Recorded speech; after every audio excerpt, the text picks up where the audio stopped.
All right, guys. So we've given a few minutes for our last attendees to join. Those of you who are with us today, I just want to thank you so much for joining us in our VistaVu Analytics Week. Our topic today is SAP Business One and reporting. Sonia, if you wouldn't mind going to our next slide.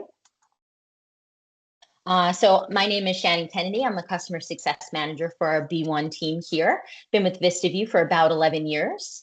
And our co-presenter today is Pat McGrath, one of our SAP project managers, who has been living and breathing the ERP space for 25 plus years.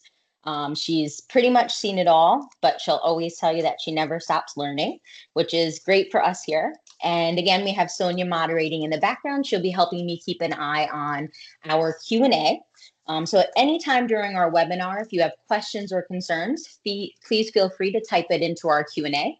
We'll have some time at the end of our webinar to answer questions. If for any reason we don't get to your questions, don't fret. After the webinar, Sonia and I will reach out and make sure that we address any of your concerns. Thanks, Sonia. So today for our agenda, we're going to be demoing SAP Business One and reporting, its key capabilities and out-of-the-box features, as well as allowing you guys to kind of really see it in action. You wouldn't mind going to our next slide, Sonia? So one of the largest reasons for today's webinar, what we've been hearing from our customers during our internal discussions, our calls with them, our NPS surveys, is that sometimes they're finding that SAP reporting is hard. And in all honesty, we all know that sometimes it can be hard, especially when you're growing, either your business as a whole, maybe you're adding new people to your team. It's extremely important to be able to get that information reported quickly and accurately. So today, our main goal is for Pat to show you all of these key functionalities, as well as talk to, sometimes you need that expert, and that's what we're here for. But we want to help you set your realistic expectations, help grow your confidence in the system and your ability to figure things out on how to find key reports, maybe even learn how on your own to create new reports. And we'll also be showcasing some of the features that some of you may already be using, like your SAP dashboards. So without further ado, I don't see any questions or concerns yet, which is a good sign. So I'd like to turn this over to Pat to show us what SAP can do. Well, good afternoon or good morning. I guess it depends on where you are on the globe. I am personally located in Tennessee in the US, so I am in Eastern Time. I have been working with SAP Business One since 2005, and prior to that, several different ERP systems. My experience does go way back before even relational databases. I don't even like to go that far back, but let's talk about Business One. My previous experience in report writing prior to Business One was very, very cryptic, to say the least. There were no, you had to find a software development kit to even find a field name, and then you didn't even know if that field was related to another field or not. So I was extremely excited when I started with Business One. One of the key things it does is it gives you a lot of guidance, but that said, it's very, very limited in the information that it can provide you out of the box when you're trying to really run your business. SAP Business One is completely and thoroughly reliable with all of your transactions, and all of your transactions do properly get recorded to General Ledger according to your General Ledger determination. I don't think anybody can object that the financials are recording wrong numbers if the General Ledger determinations are correct. But with that said, it's pretty limited in its financials. It does do solid financials and it's solid AR and AP. So those reports are really good. But when you're looking and trying to come up with reports to say, how am I doing on this product line versus another product line year over year, it's just not going to work right unless you do have some customizations to see what to do with that. But so when I write a report in SAP Business One, knowing that the key with the system, that its most solid strength is its financials, if I'm writing a report that is going to in any way be tying back to the balance sheet, that you want to start with your financials. So that's a starting point. But let's go back to the weaknesses. Basically, the weaknesses in SAP is anytime you want to look at and say, how am I doing again year over year, or maybe my top 10 sales, maybe you'll want them to group by region, or any other case like that. You may have some difficulties and challenges getting your information. So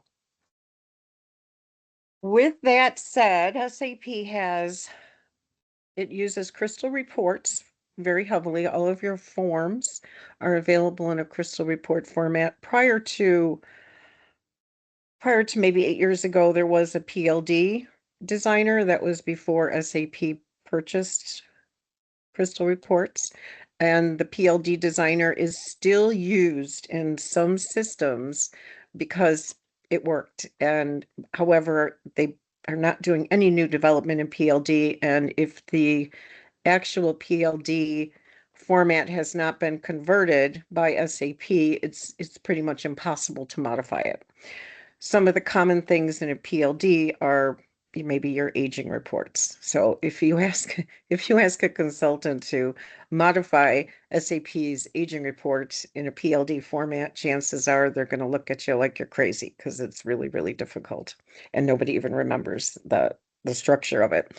That said, we have many aging reports that we have redone in Crystal that we can very easily, and we can modify them readily, quickly and accurately, and also pull in any other unique information that you may need, such as maybe you want to add a field for an attribute from a business partner, you want to include it on your aging, and we could do that with Crystal reports, but it would be very, very difficult, if not impossible, with the old PLD. So with the advent of Crystal reports, SAP has a lot more flexibility. So basically, the strengths and weaknesses are everything that you're experiencing. So let's look at, I myself look at all of this as a report writer because I'm in the data. I look at it very intently, and I'm very in tune to all of the fields, the tables, how they interact, the relations. So we can go into what it takes to be a report writer. So let's say you recognize that you need somebody in your company that can help build reports, whether it be something in SQL or HANA or Crystal or whatever the case may be. If they do not know the business or what the information means and what the end result of that report should look like, the chances of their success are very limited. If I'm looking for an inventory report to match general ledger, 99% of our customers want to simply go straight to an inventory audit report and run it according to the period in the general ledger, and then they don't understand why it's different. And I'll be explaining that a little bit more. But that's one of the keys. So if I were to write a custom report for an inventory and saying, okay, I just want to know what made up these numbers. I would want to know, what numbers am I trying to validate to? I'm trying to validate this to the general ledger. So the first thing I would do is look in general ledger, and then I would want to link back to the individual transactions, and there could be journal entries in there which affected it, which did not include a perpetual inventory item, which could throw things off balance.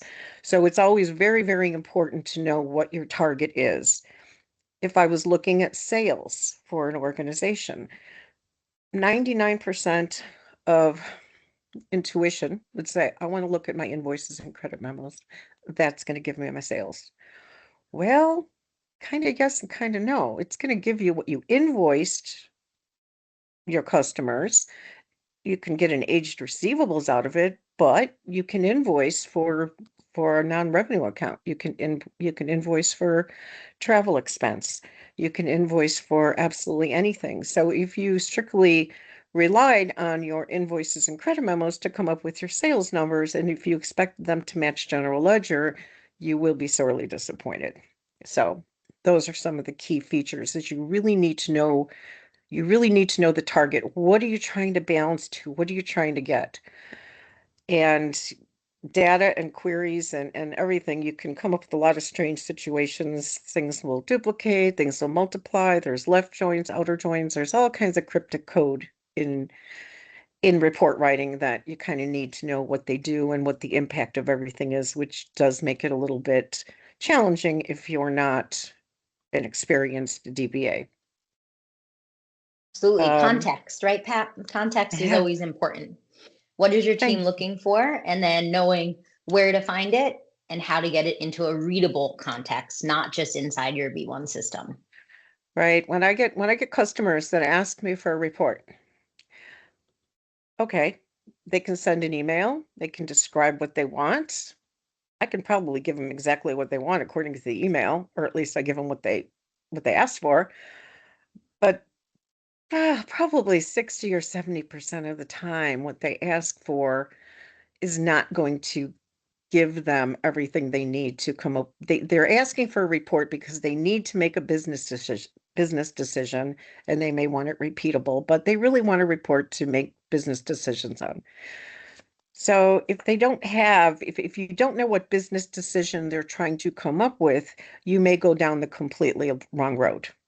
So I Absolutely. always have a conversation with my customers. Okay, what are you trying to achieve with this information? And then we'll disseminate and say, okay, does this information provide you with what you need?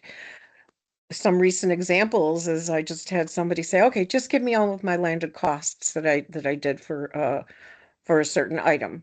Okay, well, let's dig up all your landed costs. Well, what are you trying to do with it?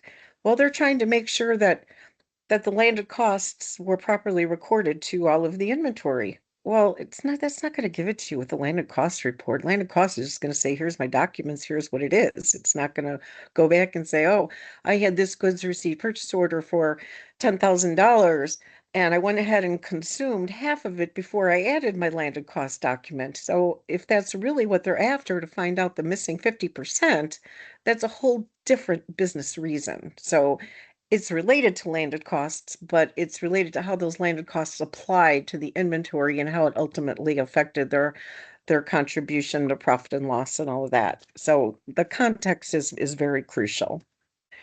Let's see. I know I've got lots of notes here. So, like I said, SAP Business One, their main reports will give you some really, really solid numbers, but they're not always going to mean something. So let's talk Absolutely. about, go ahead, Shannon. Oh, no, I was going to agree with Okay. you. There's Okay. there's lots of great reports, and it's constantly growing, and new reports are being added to the system. But again, you do need to know exactly what you're looking for, and sometimes you just simply need to marry together multiple reports. So it's very important that you know where to look, and you know that the information that you're seeing is accurate. Right. So I'm going to go into Business One and just show you some of the things that are common. I'm going to kind of share some commonalities of things that I run across. Perfect. Don't forget to share your screen for us, Pat. Thank you. We know that I can forget. Okay.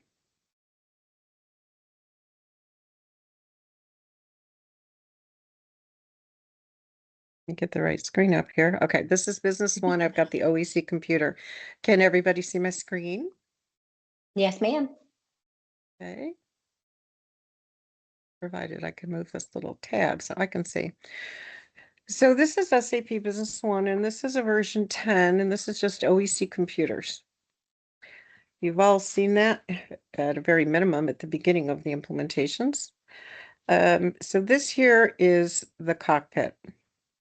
Now, there is a significant difference between SQL and HANA. Well, the transactions look very similar, and all of the data that's actually stored, the table names, field names are the same, but the platform itself is different. One of the biggest changes, or one of the biggest differences in HANA and SQL, is what you see in the cockpit here. HANA is an in-memory system. It is real-time analytics. It has its own cube, its own analytics, calculated views. It has a whole table with calculated views that can apply to any database. And we do have experts that can get in there and modify things accordingly for customized uses. For example, sales orders. If I wanted to see a widget of sales orders that were just for my top 10 customers, then somebody, we could write, or we would have somebody write that calculated view for you in HANA. I personally don't do that. I would rely on other experts to do that. Everything else I can do as far as queries, but I don't do the calculated views. But one of the biggest difference between the two is you cannot get a calculated view in SQL. SQL, you can have you do have a dashboard, but every one of them are going to be executed and refreshed upon your executing it, to where HANA should just automatically show you currently everything that's going on. So the alerts are SQL queries, and those work the same in both. It's basically the analytics that are different. Do you want to add anything, Shannon, on widgets? You do widgets in SQL.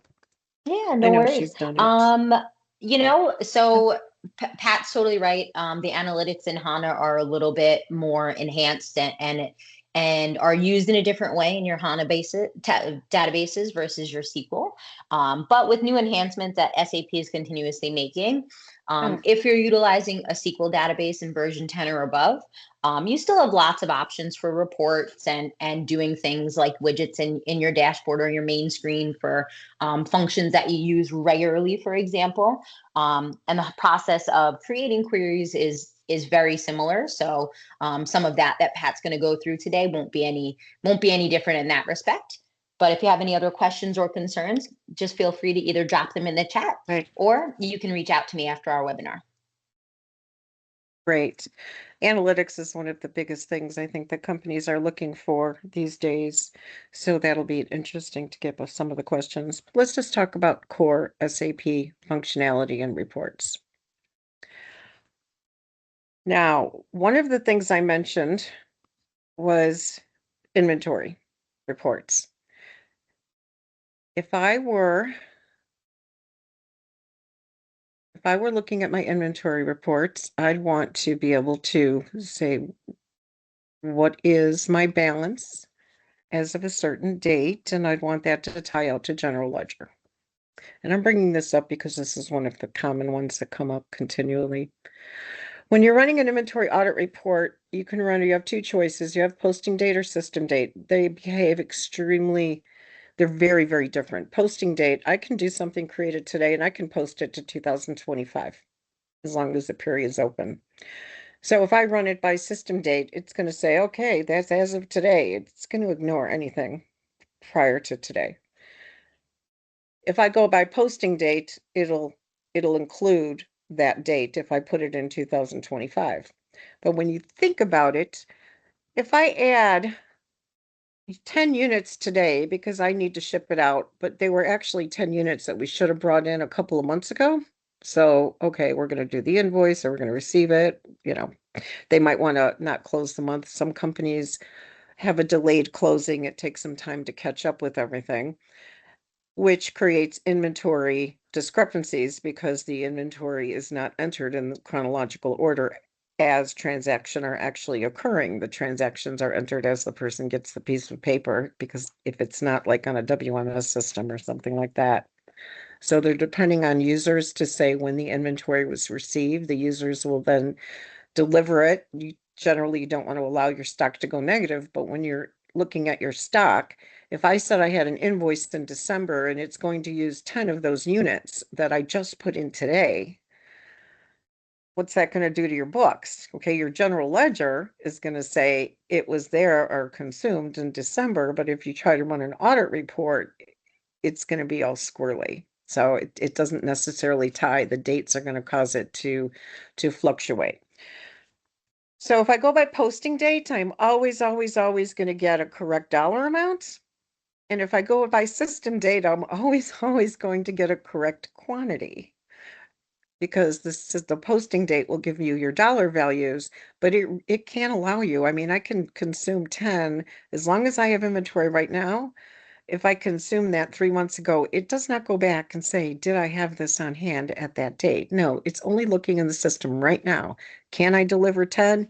Yes, I can deliver 10. And then you go to your financials and you have an audit report that said you have negative 10 at the end of December and everybody's up in arms. So that's one of the common things. And I generally will write a simple query. There's a very simple query to do this. And we can go into the query manager and I'll just give you a real simple table.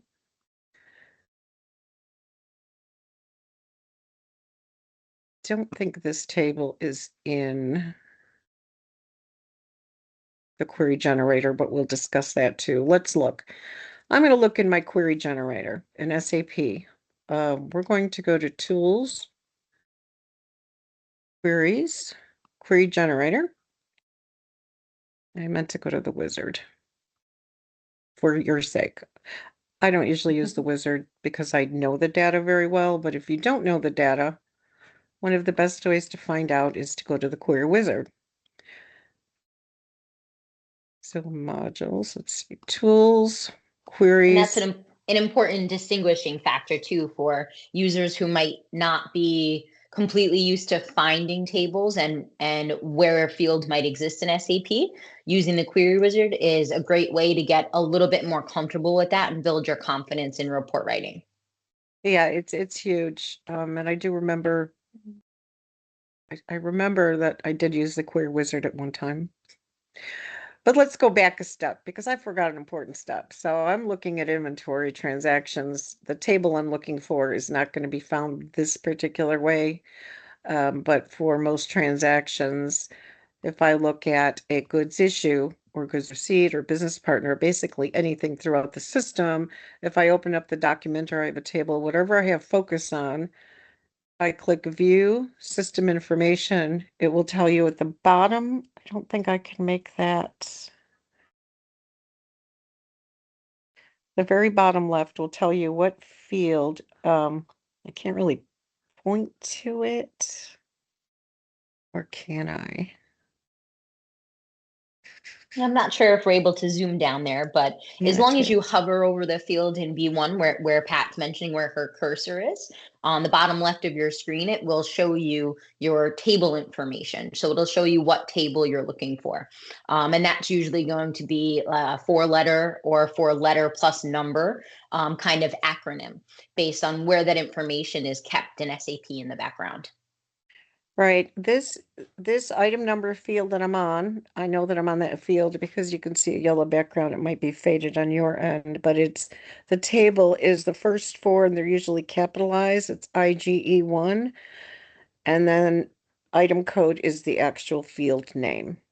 And if I go to the top, to the header, it's OIGE, docnum. OIGE is the header, and then IGE1 is the rows. And SAP is pretty consistent. They just call it OData. Anything that is a header or master data, they call it OData. All of your documents, the main headers are going to start with an O. And then you can go O1, IGE1, IGE2, whatever the case is, depending on whatever information they want to store is what you will see. So I know that I'm going to let's look at a goods issue here. Next, okay. So I'll type in OIGE, and that tells me it's a goods issue. I'm going to go back up to this and click it, and on the bottom, it gives you all the other information, all the other tables that may be affiliated with this. So I could have a warehouse, document number series, could have a contact person, but any other relational data that it finds that could be linked to this table will be here. I'm going to select journal entries. Okay, so I've got my goods issue and my journal entry. And just to give you back to the situation of what are you trying to get? Are you trying to match journal entry or are you trying to match inventory? The reason I say that is because you could have a goods issue with $0 value, so it does not create a journal entry because there's no amount to apply, but it could have a goods issue because it did affect your inventory balance. So depending on the outcome of what the business is looking for, I would determine whether I'm starting with the goods issue or the journal entry. Those starting points are critical to a successful report. So I'm just going to leave this here. Don't want to bring this in here right now. Delete it. I'm going to bring an IGE1 and tab. The rows, this will bring you sorting and things like that. This I'm going to recommend that you play with on your own. I just look at it for the fields and the relationships.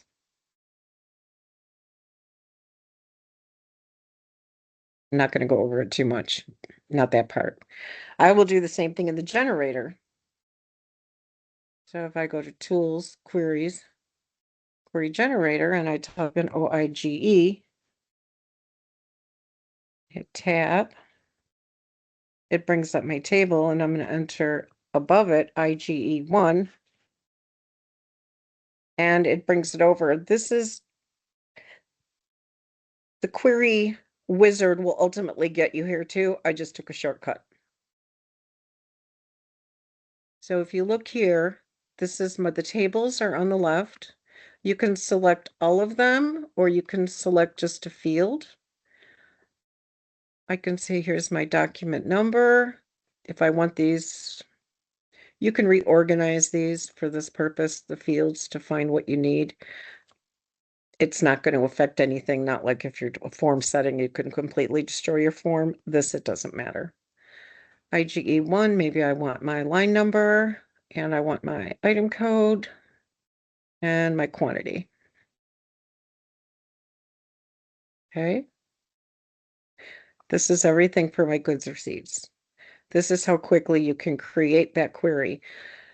Now, okay, so these are all my goods receipts, but what if I want to take a goods receipts and I only want to look at them where my doc date is only in February?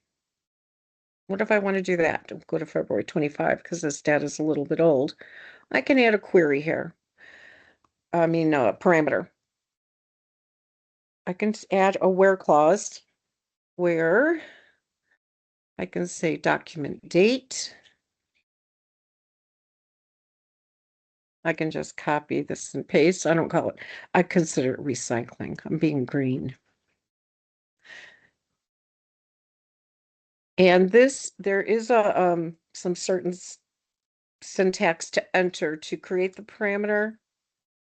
And these are a little squirrely, and they don't always work, and they can be very frustrating. So if you have trouble with them, just reach out, or AI may be able to help you with it as well. But they can be squirrely. So this basically, it's a bracket % with a 0 or a 1 or a 2. After that % is just a unique identifier for the parameter. And when I do that, it now brings up a posting date. So I can bring up to 11 of 25.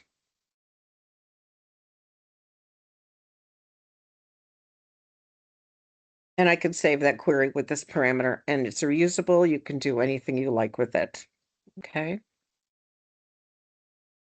Important to note too, you can save queries specifically for your use. They don't necessarily need to be usable by everyone in the company. For example, if it's maybe sensitive financial data, you can save it and give access only maybe to those on your finance team. Or perhaps this report would only be really used for your inventory manager, something like that. And what Pat was showing, where you're entering your where clause, again, that query wizard, when you're getting yourself more familiar with the system, doing the query wizard and the generator will kind of help you with navigating what you want to add into those queries. And then the more comfortable you get, like Pat's been doing it for so long, she can do it directly from this screen. And once you get comfortable like that, editing it from this screen just becomes much quicker and more efficient for you to do it on your own. And when you're working with the query wizard or the query generator, whatever you're working with, once you're done with that tool, it's just a query and you can go and you can edit your query, but you can't bring it back to that beginning phase of a wizard per se. So just keep that in mind. It's not a reversal type thing, but it does help you very successfully build your queries. And when you're working on queries, left joins, outer joins, um, a left join means give me everything from table A and match it with B, whatever matches. So I might have 30 results in A, 10 in B. I'm going to see 30 rows because it's going to include everything. If I just said uh, an inner join, it's going to give me only the ones that match. So you're going to eliminate anything in A that doesn't have a value in B. Just a little tip on joins. Joins, I only brought that up because joins can be very confusing and they will greatly affect your data. So you can be very careful with them. SAP generally, when you do the query wizard, their joins are not, they're not what I would do. They might do an inner join where I want a left join. So I always check the joins when I bring over my query. And I'll do that in the query manager. So I think I've talked a lot about the steps of all the differences, between the data and, where you start. You've got to know your starting point. You've got to know what you're looking for. You've got to know what business question that you're trying to answer and who the audience is. If it's a core business user that uses queries all the time, it's not a big deal to give them a query. They can run it in a filter, and they're more than happy to run that 20 times a day. Whenever they want the information, they can run it. But if the audience is to prepare a report to send to the auditors or something different, then of course a query is not going to work, right? It's just not going to be enough. So you would want to do that in Crystal reports. And we'll go over some of that in a moment. I don't know how many people have experience in Crystal reports or not. I myself have been working with Crystal reports. Oh gosh, hold my breath. It's been 30 years. Um, That's why you're the expert, Pat. it's been 30 years. Oh, geez. I just realized that number. That's more than some lifetimes. Um, but Crystal Reports is a mature product. It's been around a long time and it can do a lot of things. I mean, it's basically an open, you can pull in any data you want, manipulate it, have it do just about anything you can dream of. And if your system has data in there in any way, shape, or form, we can get it into a Crystal report, whether it be an image, a field, table, whatever the case is. If it's stored, we can pull the data in, we can use it to evaluate it, we can do all kinds of things with the data. So whatever business question you have, as long as the data is somewhere in your system, we can extract it so that it becomes information to you and not just data. So in that case, a Crystal report, however, you're rarely going to get a Crystal report that's going to be as easy as the query that we just wrote. They're not going to do that. When they want a Crystal report, they want to know something very specific, or they want to look at year over year per item group, or, maybe it's your inventory, or maybe they want to look at projects if you use project management, or maybe they want to do a specific type of a vendor analysis depending on where it ships from. There could be just about anything. So in these cases, you can try to write your queries, or when you go into Crystal reports, you can go into your data directly. And I'm just going to open Crystal. I'm going to try to open Crystal.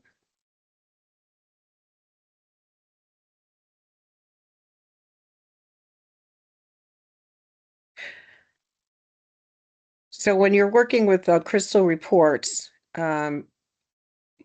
it's a client based, so you can have it on your workstation or whatever, but you're not going to be able to do anything with it unless it's on a system that you can access your data with. Okay.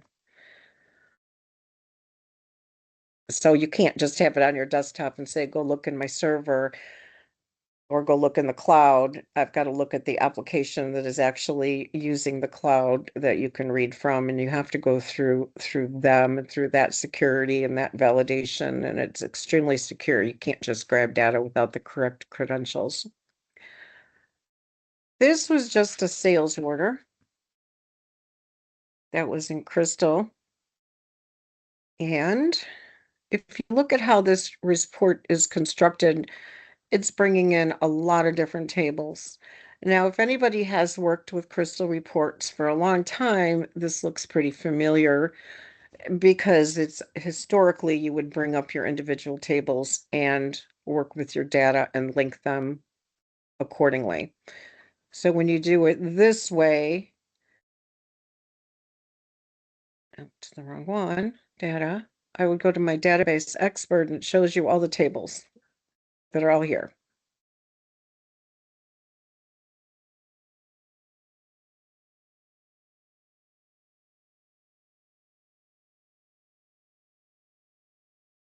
And just to add a little bit of color and background to this too, a lot of you, if you haven't worked with Crystal reports before, what Pat's showing you here is probably just what your normal sales order or your sales quote form looks like if you open it from B1. Most of the time, that is a Crystal report. Where Pat is going in the background so that you can see where the information on that report comes from, where you can modify it. That's all done in Crystal report directly. So when you're in SAP and you see these forms and you're not quite sure where that information is coming from, this is kind of what Pat's showing you here. Gives you a little bit more background to kind of fill in those gaps where you get that information. Right. And what I really wanted to show in this report is it's pulling in a bunch of tables. And if I if I view my query, this is actually kind of what it's doing in the background. Is there some things that it's bringing back? Copy. I'm going to go in my database expert and I actually can create a command.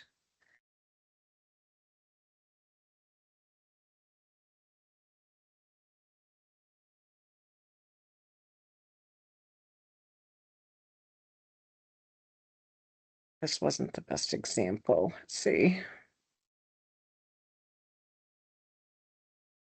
Okay, I think gives us a lot of information and can really show you, And how it one does. simple report, it seems simple in theory, but again, knowing the context and knowing how to get that information is key. Right. Now here you can see, I'm just going to copy this text because I recognize it. Okay, I'm going to just go to a new one.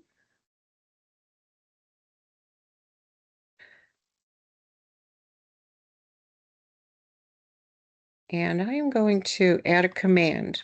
So what a command does in Crystal Report is it allows you to put in your SQL query with your joins and everything right in the query so that you're not linking them and it's only one table. And in this case, when I do this, all of my fields are from that query are available. And if you remember the command was from two different tables. And if I look at this table now and I want to look at how it's linking, this is the other alternative in Crystal Reports, is you pull up all your tables and then you have to link them. And they do not have an auto size on this window, which is forever frustrating. But you can see how all of these tables are linked. These are all the tables that you're going to eventually need. And we can, instead of having you link them or knowing what to do to add a field, one of the things I prefer to do with my clients is whenever they tell me what they need and the information, I like to provide them with a query that they can run in SAP, validate the data. Then they can take that query and put it into Crystal Reports and format it and group it and do any transactional additions or anything else. They can do that on the report itself. Some things that are cool in Crystal, that it's pretty simple to add this, to do a customer link to your customer code or to your item code or any core master data in your system, you can add a link to your crystal reports. And I'm running out of time, so let me stop here. I'm so sorry. I knew this would happen. Sorry. Okay. I want to show you something that I don't think a lot of people even know of. This is very quick. When I do a balance sheet, financials, financial reports, I'm going to do a balance sheet. Now, I added a template. The normal one when you do the chart is you're just going to get a chart of accounts balance sheet. And this is going to give you everything. And that's normally what you get. And this is, in my opinion, this is the golden rule because everything I do must ultimately tie out to SAP's core financials. And that's always my proof. So, but I want to see what my inventory is because I want to look at my inventory audit report and see what's going on. So if I do my inventory audit report,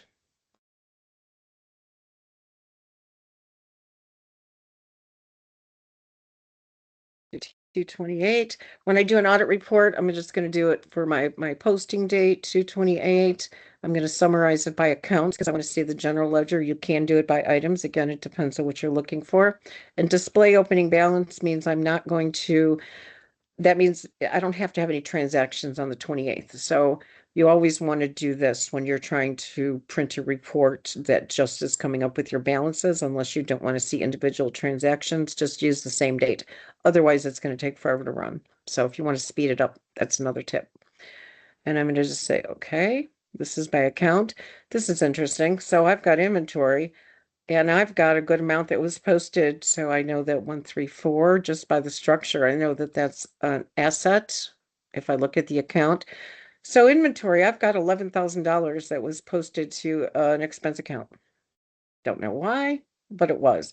So obviously, if I ran my inventory audit report and I looked at my balance sheet, it is not going to be 6712. It's going to subtract that $11,000. Okay. Now, when I'm working on this with clients, I like to say, okay, what accounts are we looking for? And I like to create a report template. And this one I do just for inventory. You get back over to my report. I'm sorry, I don't mean to be rushing everybody here. Modules, financials, balance Okay, this is sheet. an important topic. We for sure hear about this topic a lot on how to figure out why things are not balancing. We hear it a lot. We hear it a lot. Now, on my template, I created a template just for my inventory balances only. So I thought, okay, what are my accounts? I want to see them here. So now I can total it and I can see the difference. And we know that I had, 6701 is on my balance sheet, but I do have $11,000 on the P&L. So the grand total of inventory is 6712,020, which it did come out to the audit report. Okay, so just a real key, just because it's on your inventory audit report, depending on your GL determination, it could have been written to someplace different. So these are the kind of things that I do all day long. And that sometimes is when you need the expert, but then once you know where that report is, once you know how it's run and where that information comes from, you can use it again, year over year, month after month, depending on how often you need to look at things, how details need to be presented to your team, perhaps. Correct. And a lot of queries, and they can be scheduled as an alert so that somebody gets an email in their box every morning. And I'm sure all of you are kind of familiar with all that. Okay, questions and answers. And if we I want to think touch I'm just ready. really quickly too, maybe Pat, on the Excel integration that's possible. I'm sure that most of our webinar attendees have at least heard of it. They might not necessarily be using it. But Sonia, if you might take the screen back and share that for us, perfect. Pat, if you just want to touch on this a little bit, and then of course, if anybody has questions, concerns, put them in our chat, or you can feel free to reach out after the webinar. Perfect. Excel integration, it's anyone who's ever worked with Excel and linked to a database with ODBC connections or something is familiar that you can connect any database to to SAP or to any Excel format. You can connect it with the ODBC. That's been around for years. But with HANA, particularly, they have an interactive analysis, and you can do some reports in SAP Business One with your Excel. It's more limited, it's not utilized as heavily, but I do have a lot of things with the integration, with the Excel integration with HANA. Interactive analysis. It requires, in order to run it, you do need to have Excel with the same, it has to be compatible with your version of SAP Business One. And generally, if it's the same bit configuration, you're good, but you might not, it might have to be upgraded to the current version of SAP, or I meant the current version of Excel. There are compatibility things. So if you have a question on whether you can do this or not, we can look up the details and find out what's compatible with what. SAP's compatibility with external packages such as Microsoft's are usually one or two versions behind. So if you keep something extremely current on Microsoft, it may not be compatible with Business One, although I have not encountered that yet. So it just hasn't happened. But if I look at tools, there's a form here called Excel Reporter and Interactive Analysis. I cannot run it because I do not have Excel reports and all of that stuff on here. With everybody having Microsoft 365, this is not my personal device, so I do not have Excel on here. So it is important to note that also, like Pat's mentioning, the integration to Excel, so being able to use the connection basically between your SAP OData and Excel. That's not to be confused with if you're using Excel to just simply export the queries. For when Pat showed earlier in our webinar, the query that she created with the goods issue, you can export that information from B1, but not necessarily have the Excel integration. So if you need or want more information on kind of how that works, what that would look like for your team, just like Pat mentioned, you can reach out to any of your service team members, to our support team, or to the customer success team. Right, and the Excel integration, you can refresh it right in Excel. So it's really sweet. So it's very nice for that. Yeah, it's very cool enhancement over the last years. Yes, very cool. Questions?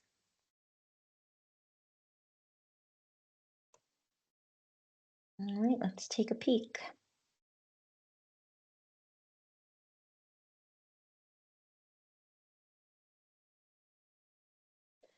All right, Sonia, are you seeing any questions on your side of things? No, I do not see any questions so far in the Okay. chat. Just also want to mention that if anybody wants to raise their hand and speak up, if that's easier, I can unmute you. So just so you know. Perfect. I know I wasn't, I know I couldn't have possibly answered all your questions. If anything, I confused you. So please let me know how I can clarify it for you. So Pat, I actually have a question that I've heard from customers. Oh, we have one coming in, and then I'll add my question that I've heard recently too. Okay, perfect. So let's see. We have a question from Christina, and her question is: when creating a financial statement, she always has trouble getting the totals, adding the totals. What kind of feedback, Pat, do you have on when you're creating financial statements and making sure that the proper or correct totals are in there? Okay. Are you creating financials in Business One, Excel, Crystal Reports? What's the Sonia, tool is it you're possible using? to maybe unmute Christina Moreno so she can give us a little more background on kind of what that question entails? Yeah, So sure. thank you. And Christina, when you state that you're creating a financial statement in Business One, are you just running it? Hello, everyone. Yes. Good afternoon. Good afternoon. Good morning here.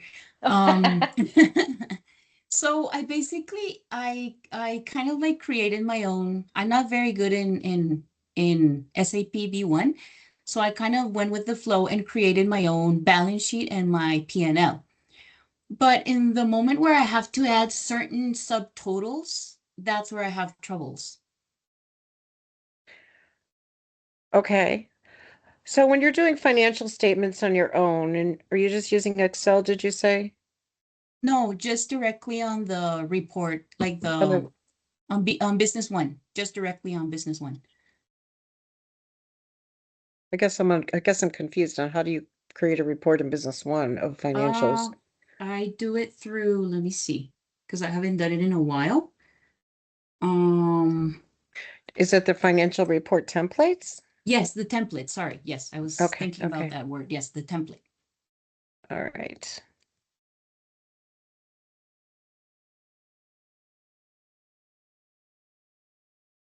What I find is the templates. Would you like to share your screen again, Pat? Would that be helpful Oh, in that might talking help. through Yeah, because I was already sharing it it? in Like my head. it's always nice if you can see it as you speak through it, right? In my head. So this is the one I did with the inventory balance totals. Now, because I had things grouped, it automatically wanted to subtotal them. So Yeah. do you have things in groups, Christina? Yes, I do. And whenever I try to pick certain groups, I don't know how to do it. I don't know. Like I do the add same level account, but it's kind of not working. Probably I would have to call, like for my specific case, I would have to call somebody Okay, well, let me to just help say me, but here, yeah. miscellaneous expense, I'll just show you some things to play with, okay, because Okay. it is difficult to navigate. So I'm just, you want to add a child account. Okay, so I add a child Uh-huh. account. There's nothing here. What am I going to do with this? Okay, so I'm just going to call it whatever I want. Okay, Yeah. core name. Then I'm going to double click. Now I can pick any account I want. Mm-hmm. And let's see if it will come up. I could be wrong. Let's pick something with a total cash. Oh, we got a lot of money. We'll use cash. Okay, I'm going to update it. I gave it garbage information and I left it under miscellaneous expense, so I didn't do any more title accounts. Okay, so now I'll go back to my balance sheet.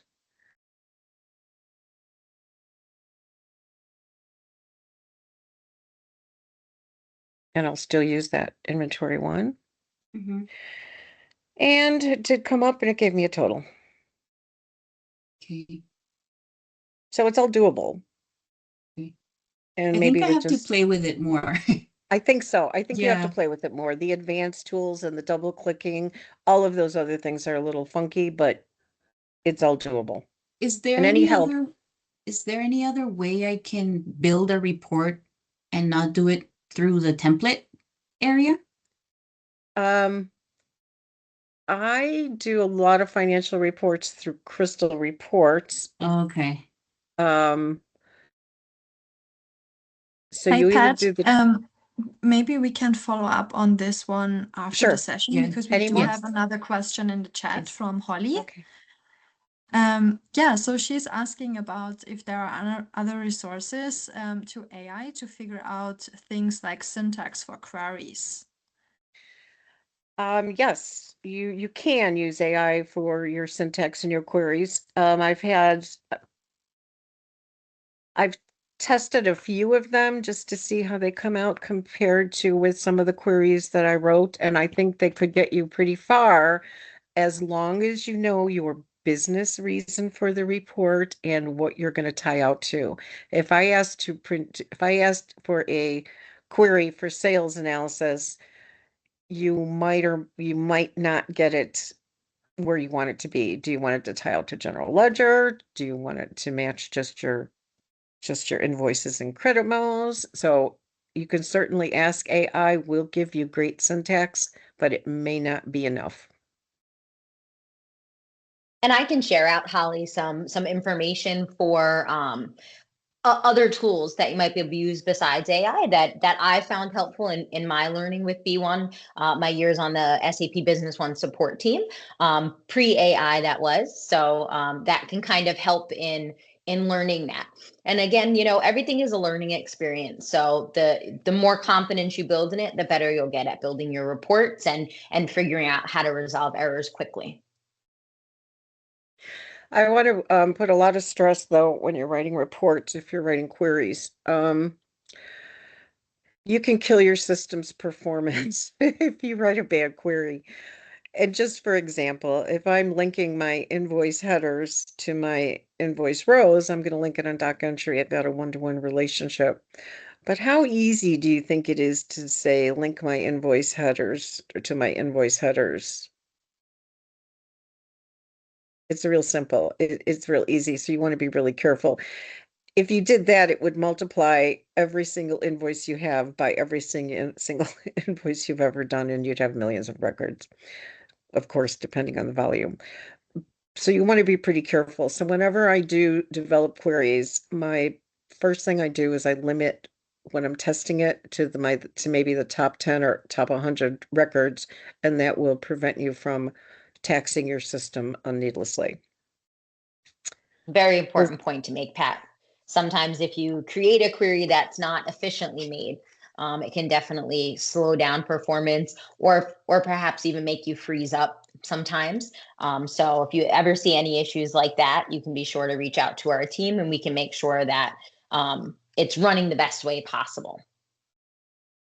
Right. And SQL is different than HANA. In that SQL, there is a special syntax you put in there for no lock so that you don't lock records when you're running queries. There's a lot of little things like that. Perfect.